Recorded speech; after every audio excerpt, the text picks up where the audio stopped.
বাধা থেকে তাদের রক্ষা করার জন্য শুধুমাত্র হচ্ছে কি বলে আমাদের এগিয়ে আসতে হবে আমাদের শিশু সন্তানদেরকে, নারী সন্তানদেরকে রক্ষা করার জন্য। এছাড়া এগুলো প্রতিরোধ এবং প্রতিকারের ক্ষেত্রে আমাদের বাংলা গণপ্রজাতন্ত্রী বাংলাদেশ সরকারের রয়েছে। এই উদ্যোগের মাধ্যমে প্রতিষ্ঠানিক সেবার মাধ্যমে আমরা আমাদের নারী নির্যাতনের প্রতিবাদ আমরা হ্রাসের চেষ্টা করে যাচ্ছি। পাশাপাশি আমাদের বেসরকারি যে সংগঠনগুলো আছে আমরা সমন্বিতভাবে কাজ করে যেতে পারলে আশা করা যায় আগামীতে আমাদের বাল্য বিবাহ সহ মানে নারীর অধিকার নিয়ে আমাদের কিছু দাবি আছে। সেগুলো হচ্ছে নারীর উপরে সকল ধরনের হয়রানি, নির্যাতন ও সহিংসতা প্রতিরোধ এবং প্রতিকারে সরকার ও প্রশাসনের পক্ষ থেকে কার্যকর পদক্ষেপ নিই। নারীর উপর যে কোনো ধরনের সহিংসতা সংগঠনকারী ব্যক্তি ও তার আশ্রয় প্রদানকারীর বিরুদ্ধে আইন শৃঙ্খলা রক্ষাকারী বাহিনী ও প্রশাসন কঠোর ব্যবস্থা নিক। নারী নির্যাতনের প্রতিটি ঘটনার সুষ্ঠু তদন্ত করে প্রকৃত অপরাধীকে গ্রেফতার করে বিচারের সম্মুখীন করুন।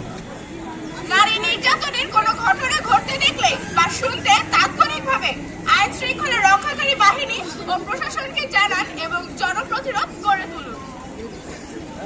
সংবাদ মণ্ডলগুলো নারীর প্রতি অধিকতর সংবেদনশীল থেকে নিরপেক্ষ ও সত্য সংবাদ প্রকাশ করুন। সামাজিক যোগাযোগের মাধ্যমে ব্যবহারকারীগণ ঘটনার স্বীকার করে আইনের হাতে তুলে দিতে সহায়তা করুন। ঘটনার ছবি বা ভিডিও চিত্রে প্রকাশ ও প্রচারের দায়িত্বশীল হন, যাতে ওই নারী পরিবারের সামাজিকভাবে কথা বলবেন কল্যাণ ব্যানার্জি, সাংবাদিক।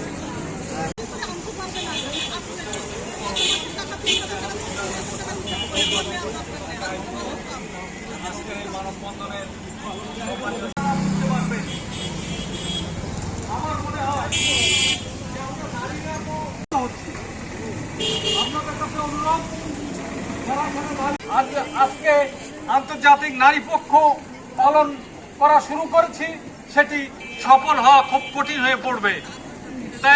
তাই আসুন আমরা সবাই মিলে, নারী পুরুষ সবাই মিলে সম্মিলিতভাবে উদ্যোগ গ্রহণ করি, যে যার জায়গা থেকে এ ব্যাপারে সোচ্চার হই এবং আমাদের ভয়েসকে আরো রেজ করি।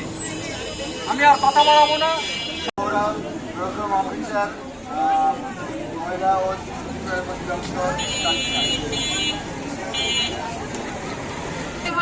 মহিলা বিষয়ক দপ্তর এবং বেসরকারি সহযোগী সংস্থার আয়োজনে এই নারী নির্যাতন প্রতিরোধ কক্ষ প্রতি বছরের ন্যায় এবছরও হচ্ছে। যে সকল মানে সহযোগী সংগঠন এবং সাংবাদিক এবং প্রিন্ট মিডিয়া সকলকে আমাদের এই আজকের অনুষ্ঠানে অংশগ্রহণ করে সহযোগিতা করার জন্য আন্তরিকভাবে ধন্যবাদ এবং কৃতজ্ঞতা প্রকাশ করছি। আগামীতেও আমরা আমাদের নারীদের অধিকার রক্ষার্থে নারীদেরকেই বেশি মানে সচেতন হতে হবে এবং তাদেরকে মানে কর্মমুখী হতে হবে। মানে তারা যদি নিজেরা যদি স্বাবলম্বী হতে পারে তাহলে তারা তাদের অধিকার আদায়ে তারা সোচ্চার হতে পারবে। তা আমাদের হয়তো অনেক দাবি দেওয়া যেগুলি উত্থাপিত হয়েছে সেইগুলি আমরা সম্মিলিতভাবে সেই অধিকার যাতে আমরা আদায় করতে পারি সেই দিকে আমরা মানে অগ্রসর হব সকলকে নিয়ে। তবে মহিলা বিষয়ক অধিদপ্তরের এই যে আজকে যে 16 ডে আজ থেকে